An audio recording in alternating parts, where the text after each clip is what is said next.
আলহামদুলিল্লাহ, বছরের প্রথম দিনেই মাদারীপুরে রহমতের বৃষ্টি শুরু হলো। হঠাৎ আকাশে মেঘ করে কালবৈশাখী ঝড় শুরু হয়ে গেছে।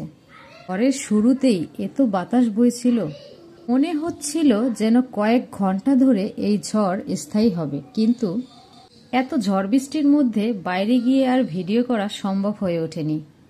দরজায় দাঁড়িয়েই যতটুকু সম্ভব বৃষ্টির পানি হাতে নিয়ে মজা করছিলাম।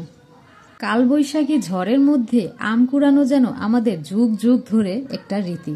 ছোটবেলায় এই সময় কতই না আম কুড়িয়েছি, কিন্তু বাতাসের বেগ এত বেশি ছিল যে তখন আর বাইরে বের হওয়া সম্ভব হয়ে ওঠেনি।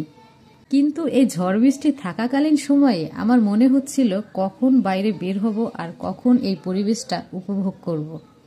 তাই বৃষ্টি থেমে যাওয়ার পরেই আমি একটু বাইরে বের হয়েছিলাম। বাড়ির আশেপাশেই অনেকটা পানি জমে গেছে, আর এই পানির মধ্যে খালি পায়ে হাঁটতে আমার যে কি ভালো লেগেছিল তা বলে বোঝাতে পারবো না।